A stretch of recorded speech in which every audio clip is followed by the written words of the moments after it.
Hello అండి, నమస్తే. ఇప్పుడు మాట్లాడే టాపిక్ వచ్చేసి ఆంధ్రప్రదేశ్ ముఖ్యమంత్రి చంద్రబాబు నాయుడు గారు ఆంధ్రప్రదేశ్ రాష్ట్రంలో ఉన్న ప్రజలందరికీ ముఖ్యమంత్రినా, లేకపోతే తెలుగుదేశం పార్టీ కార్యకర్తలకే మాత్రమే ముఖ్యమంత్రినా అనేది అర్థం కాని పరిస్థితి. ఈ మాట నేను ఎందుకు చెప్పాల్సి వస్తుంది అంటే, నిన్న ఉమ్మడి ప్రకాశం జిల్లాలో వీరయ్య చౌదరి అనే తెలుగుదేశం కార్యకర్త, తెలుగుదేశం నాయకుడు హత్య అయిపోయిన తర్వాత చంద్రబాబు నాయుడు గారు మాట్లాడిన మాటలు ఏవైతే ఉన్నాయో, వీరయ్య చౌదరి హత్యని జీర్ణించుకోలేకపోతున్నాను, ఢిల్లీలో ఉన్నప్పుడు ఇన్సిడెంట్ తెలిసింది నాకు, నిందితుల్ని పట్టుకునేందుకు అన్ని చర్యలు చేపడుతున్నాం, 12 బృందాలతో దర్యాప్తు కొనసాగుతూ ఉంది, అండ్ నేరగాళ్ళు ఎక్కడున్నా పట్టుకొని తీరుతాం, చాలా కఠినంగా శిక్షిస్తాం, భూమి మీద ఎక్కడ దాక్కున్నా వాళ్ళని వదిలే ప్రసక్తి లేదని చెప్పే ప్రయత్నం చేశారు. అండ్ కేసును ఛేదించే వరకు పోలీసులు నిద్రపోకూడదని చాలా క్లియర్గా ఒక డైరెక్షన్స్ అయితే ముఖ్యమంత్రి చంద్రబాబు నాయుడు గారు ఇచ్చే ప్రయత్నం చేశారు. అండ్ కేసును అన్ని కోణాల్లో దర్యాప్తు చేయాలి, మరీ ముఖ్యంగా business as well as political ఆస్పెక్ట్లో ఏమన్నా మర్డర్ ఏదన్నా జరిగి ఉంటుందా అనేసి చంద్రబాబు నాయుడు గారు చెప్పే ప్రయత్నం అయితే చేశారు. అయితే ఇక్కడ ఈ పర్టికులర్ అంశం నేను మాట్లాడిన ఎందుకు అనుకున్నానంటే, ఆంధ్రప్రదేశ్లో 2024 ఎన్నికలు అయిన తర్వాత చంద్రబాబు నాయుడు గారు 4వసారి ముఖ్యమంత్రి అయిన తర్వాత, ఉమ్మడి రాష్ట్రానికి 2 సార్లు, విడిపోయిన రాష్ట్రానికి 2వసారి ముఖ్యమంత్రి అయిన తర్వాత మొట్టమొదటి ఘటన స్టార్ట్ అయింది ఒక మైనర్ బాలిక మీద జరిగినటువంటి అత్యాచారం మచ్చుమర్లో జరిగింది. దాని మీద చంద్రబాబు నాయుడు గారు సీరియస్గా స్పందించారు. ఇంత సీరియస్గా ఒక 12 బృందాలను అపాయింట్ చేసి ఎవరైతే ఆ చిన్నారిని అత్యాచారం చేశారో వాళ్ళని పట్టుకునేదానికి ఇంత సీరియస్ ఎఫర్ట్స్ అయితే చంద్రబాబు గారు పెట్టాల. భూమి మీద ఎక్కడ దాక్కుంటున్నా పట్టుకుంటా అని చెప్పాల. తర్వాత వినుకొండలో పగలే అత్యంత బ్రూటల్ మర్డర్ జరిగింది.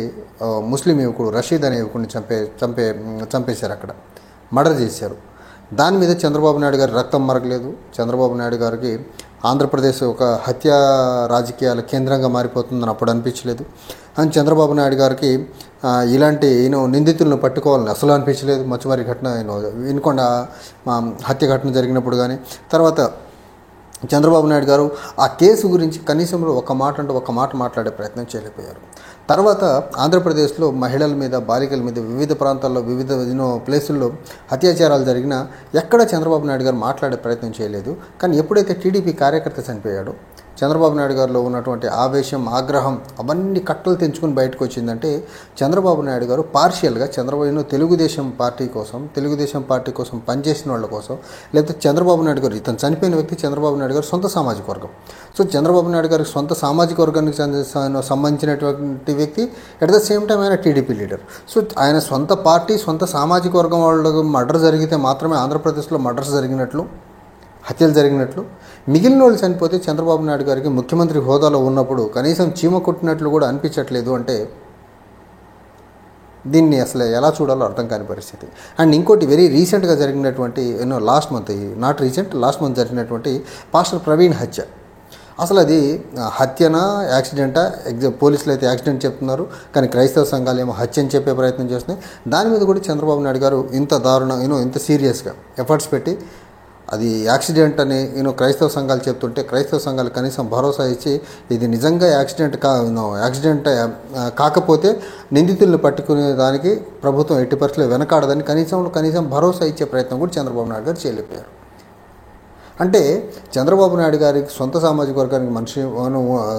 వర్గానికి చెందినటువంటి మనిషి చనిపోతే ఒక రూల్, తెలుగుదేశం కార్యకర్తలు చనిపోతే ఒక రూల్, రాష్ట్రంలో మిగిలిన మనుషులు చనిపోతే, లేకపోతే ఆ రాష్ట్రంలో మహిళల మీద అత్యాచారాలు జరిగితే ఇంకో రూల్ అనుకుంటే, చంద్రబాబు నాయుడు గారు అసలు నిజంగా మీరు ఇన్ని సంవత్సరాలు రాజకీయాల్లో ఉండి ఇదేనా మీరు నేర్చుకున్నటువంటి రాజ్యాంగబద్ధమైన పాలన అనేది నాకు చాలా డౌట్ అనిపిస్తూ ఉంది.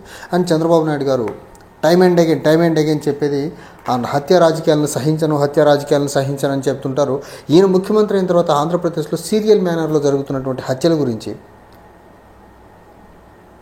ఎవరు మాట్లాడాలి? దీనికి సమాధానం ఎవరు చెప్తారు?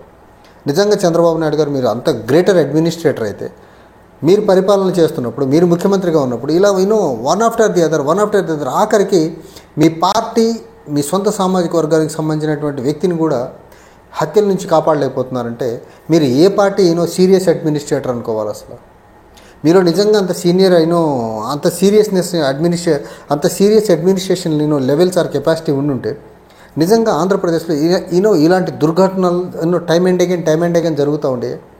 And if I'm not wrong, Badvel జిల్లాలో ఇంటర్మీడియట్ విద్యార్థిని పెట్రోల్ పోసి ఒక ఉన్మాది చంపేస్తే, ఆ రోజు చంద్రబాబు నాయుడు గారు ఎక్కడున్నారు? అన్స్టాపబుల్ షోలో వెళ్ళి కూర్చున్నారు బాలకృష్ణ గారితో.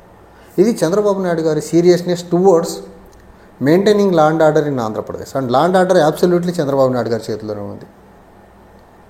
ఈయన దగ్గర ఉన్నటువంటి లా అండ్ ఆర్డర్ని ప్రాపర్గా మెయింటైన్ చేయకుండా ఆంధ్రప్రదేశ్లో వరుస హత్యలు జరుపుకుంటూ వెళ్తున్న ఉదంతం ఏదైతే ఉందో ఆ ఉదంతాలతో పాటు చంద్రబాబు నాయుడు గారు సెలెక్టివ్గా రెస్పాండ్ అవుతున్న విధానం కూడా ఒక ముఖ్యమంత్రి హోదాలో ఇలా ఇర్రెస్పాన్సిబుల్గా ఇర్రేషనల్గా రెస్పాండ్ అవ్వాల్సినటువంటి అవసరం లేదు. కానీ చంద్రబాబు నాయుడు గారు చాలా ఇర్రేషనల్గా ఆయన పార్టీకి సంబంధించిన వాళ్ళ మర్డర్ అయితేనేమో ఒకలా, వేరే వాళ్ళు మర్డర్ అయితే ఇంకోలా మాట్లాడుతున్న ఉదంతం ఏదైతే ఉందో చంద్రబాబు నాయుడు గారు ఆంధ్రప్రదేశ్ రాష్ట్రంలో ఉన్నటువంటి ప్రజలందరికీ ముఖ్యమంత్రిగా కాకుండా ఓన్లీ తెలుగుదేశం పార్టీ కార్యకర్తలకు ముఖ్యమంత్రిగా చేస్తున్నారని చాలా ప్రస్ఫుటంగా అర్థమవుతుంది. జస్ట్ ఇలాంటి మర్డర్స్ విషయంలోనే ఈయన రియాక్షన్ ఇంత పార్షియల్గా ఉంది అంటే జనరల్ అడ్మినిస్ట్రేషన్లో కూడా ఖచ్చితంగా ఈయన ఇదే తంతు ఫాలో అయ్యి టీడీపీ వర్గాలను ఒకలా, రాష్ట్రంలో మిగిలిన వర్గాలను ఇంకోలా చూసుకుంటూ అక్కడ కూడా భయంకరమైన పార్షియల్ మేనర్లో అడ్మినిస్ట్రేషన్ చేస్తున్నాడని మాత్రం చాలా క్లియర్గా అర్థమవుతూ ఉంది. అదర్వైజ్ చంద్రబాబు నాయుడు గారిలో ఎక్కడ పార్షియాలిటీ అనేది లేకుండా ఉండుంటే వినుకొండ మర్డర్ జరిగినప్పుడు మాట్లాడుతుండేవారు, బాలికల మీద అత్యాచారాలు జరుగుతున్నప్పుడు మాట్లాడుండేవారు, అండ్ లా అండ్ ఆర్డర్ని చాలా స్ట్రిక్ట్ చేసేవాళ్ళు. స్ట్రిక్ట్ చేయకుండా ఈ ఘటనలు వన్ ఆఫ్టర్ ది అదర్ జరుగుతున్నాయంటే చంద్రబాబు నాయుడు గారు లా అండ్ ఆర్డర్ని అంత సీరియస్గా తీసుకోవట్లేదు. And law and order maintain చేయడం కూడా ఆయనకి ఇష్టం లేదేమో అనిపిస్తుంది.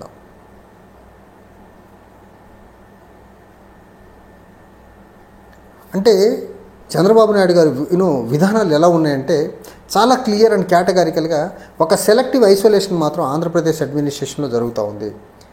అది నాట్ జస్ట్ ఈ మర్డర్ కేసుకి సంబంధించిన ఆయన రెస్పాన్స్ని బట్టి చెప్పట్ల, ఖచ్చితంగా ఆయనే ఒకనొక ఫ్యూ మంత్స్ ఏగో ఆయన ఒక పెన్షన్ డిస్ట్రిబ్యూషన్ కార్యక్రమాలకు వెళ్తా ఎట్టి పరిస్థితుల్లో వైసీపీ వాళ్ళకి పనిచేయద్దని ఆయన బహిరంగంగా చెప్తున్నాడు. అంటే